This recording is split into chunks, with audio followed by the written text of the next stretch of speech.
The cargo bay of the wandering star reeked of hydraulic fluid and ozone as Christian tightened the final bolt on the plasma conduit. His hands, scarred and oil-stained, moved with practiced efficiency.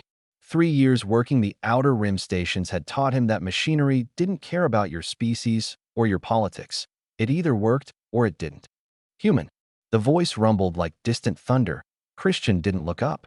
If you're here about the thruster repairs, they'll be done in an hour. I am Alpha Kreshtar of the Volrathi Pack. You will address me properly. Now Christian glanced over his shoulder. The Volrathi stood nearly 8 feet tall, his silver gray fur bristling with barely contained aggression. Predatory eyes, amber and cold, tracked Christian's every movement. The alien's clawed hands flexed at his sides, a gesture Christian had learned meant either a challenge or a threat. Right? Christian said, returning to his work. What can I do for you, Alpha Kreshtar? A low growl vibrated through the cargo bay. You have been seen with my daughter. Christian's wrench stilled. Haley, the brilliant young engineer who'd been helping him retrofit the station's aging systems for the past 2 months. She was Volrathi, yes, but she was also the sharpest mind he'd encountered in years, and one of the few people on this rust bucket who didn't treat him like a curiosity or a liability. Haley and I are colleagues, Christian said carefully. We work together. My daughter is of breeding age. Every male who seeks her company must prove themselves worthy. Kreshtar's muzzle pulled back, revealing rows of serrated teeth. I have tested 63 suitors. All have failed. Christian set down his wrench and finally turned to face the Alpha fully. I'm not a suitor. I'm a mechanic. Yet you presume to spend time with her. Alone, teaching her your human ways. The last words dripped with disdain. I'm teaching her advanced propulsion theory, Christian corrected. And she's teaching me Volrathi metallurgy. It's called collaboration. Kreshtar took a step forward, and the temperature in the room seemed to drop. You will submit to the trial, human, or you will leave this station and never speak to my daughter again. Christian studied the Alpha. He'd heard about Volrathi pack dynamics, rigid hierarchies maintained through constant displays of dominance. The trials were legendary. Combat, endurance, tests of strength that would break a human body. And if I refuse both options? The growl that emerged from Kreshtar's throat made the deck plates vibrate. Then I will remove you myself. Christian nodded slowly. Okay, I'll take your trial. Surprise flickered across the Alpha's features, quickly masked. Tomorrow, dawn cycle, the training arena. Haley found Christian in his quarters that evening, her ears flat against her skull, a sign of distress he'd learned to recognize. You can't do this, she said without preamble. My father's trials are designed for Volrathi warriors. You'll be hurt. I'll be fine, Christian said, reviewing schematics on his datapad. Christian. She grabbed his arm, her claws gentle despite their sharpness. The last suitor left with 3 broken ribs and a shattered jaw, and he was a decorated combat veteran. He looked up at her, seeing the fear in those amber eyes. Your father thinks he can intimidate me into leaving. He's wrong. This isn't about intimidation. It's about, she paused, struggling for words. It's about proving dominance. Strength. The Volrathi way. Christian smiled. Good thing I'm not Volrathi. The training arena was smaller than Christian expected. Kreshtar stood at its center, surrounded by a dozen pack members who'd come to watch the human fail. The betting pool, Christian noted with dark amusement, was heavily against him. The trial is simple, Kreshtar announced. Make me submit. By any means necessary. You have until you can no longer stand. The pack members howled their approval. Christian stepped into the arena, rolling his shoulders. Kreshtar lunged. Christian didn't try to dodge. He'd known he couldn't match the Alpha's speed. Instead, he'd spent the night studying Volrathi physiology, pack dynamics, and most importantly, the layout of the training arena's environmental controls.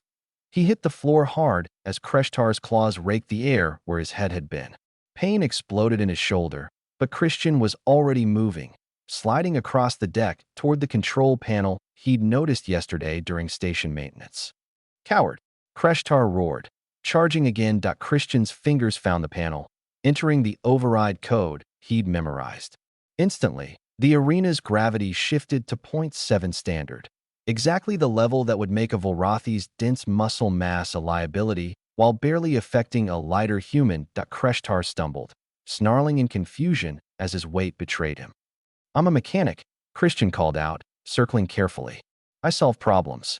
And your problem, Alpha, is that you think every challenge is about strength. He adjusted the temperature controls next, raising the ambient heat. Volrathi ran hot. Their fur was designed for cold climates. Kreshtar's breathing became labored almost immediately. You cheat. The Alpha growled. I adapt. Christian pressed another button, and the arena's sonic dampeners deactivated. The hum of the station's engines, normally filtered out, became a roar. Volrathi ears, so sensitive, would find it agonizing that Kreshtar dropped to one knee, his hands covering his ears.